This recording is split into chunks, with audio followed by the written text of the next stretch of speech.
Apakah harus mendahulukan ilmu ibadah zahir apa ilmu ibadah batin?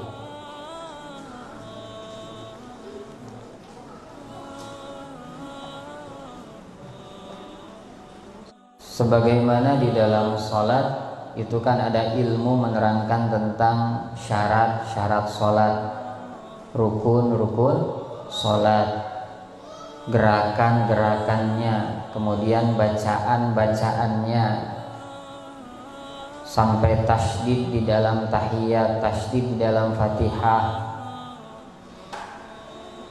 Terus belajar ilmu tajwid dan segalanya itu kan ilmu ibadah zahir. Adapun masalah kekhusyuan, khusyuk di dalam sholat, faham makna-makna yang dibaca ketika kita sholat, hati pun hadir, hati pun tahu apa yang sedang dibaca oleh lisan. Ini kan termasuk ilmu masalah batin.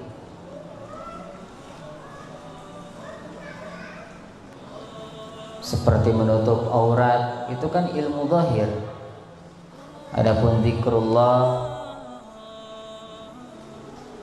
kemudian menjauhi dari sifat hasud, dengki, sombong, dan segala macam, itu batiniyah.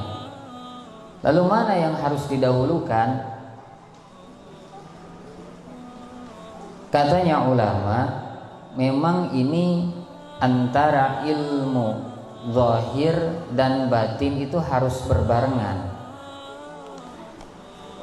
Tapi kalau cerita didahulukan, ilmu zahir itu ibaratkan pondasi. Kalau orang mau bangun rumah, pondasina, tihangna, tembokna, terus naonana itu teh?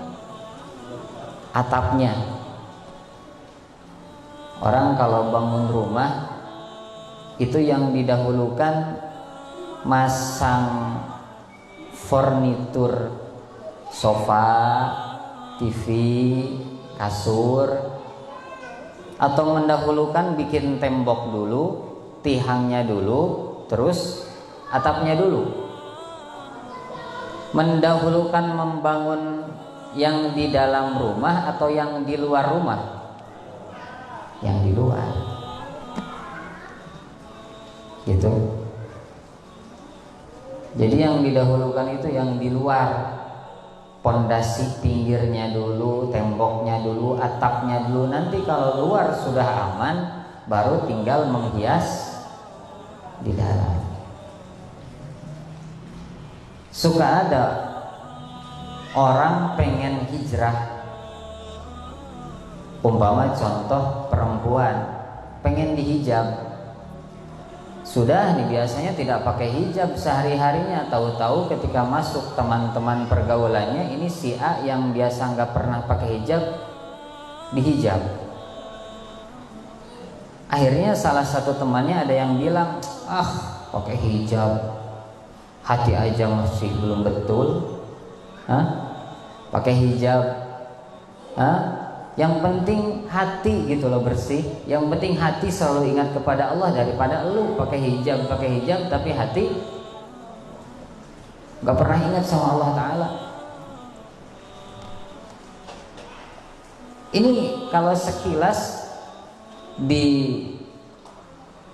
didengarkan ini kata-kata kaya-kaya yang betul, kaya-kaya yang betul.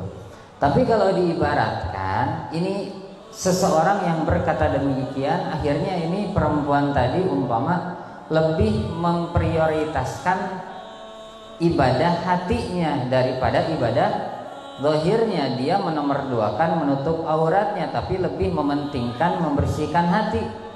Ini kalau diibaratkan di dalam bangunan seperti orang yang mendahulukan memasang TV, kursi, kasur, kemudian interior dalam rumah, tapi belum ada tembok dan atapnya.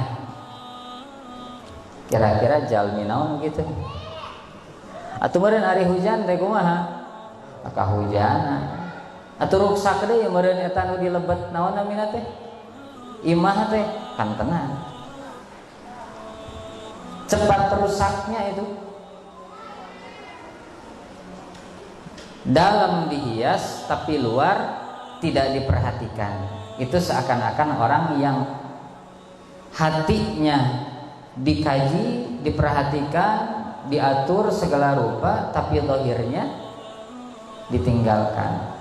Syarat rukun sholat tidak diperhatikan, syaratnya bagaimana, tuh gerakan sholatnya bagaimana, bacaan sholatnya bagaimana, sedangkan kekhusyuannya dinomorsatukan.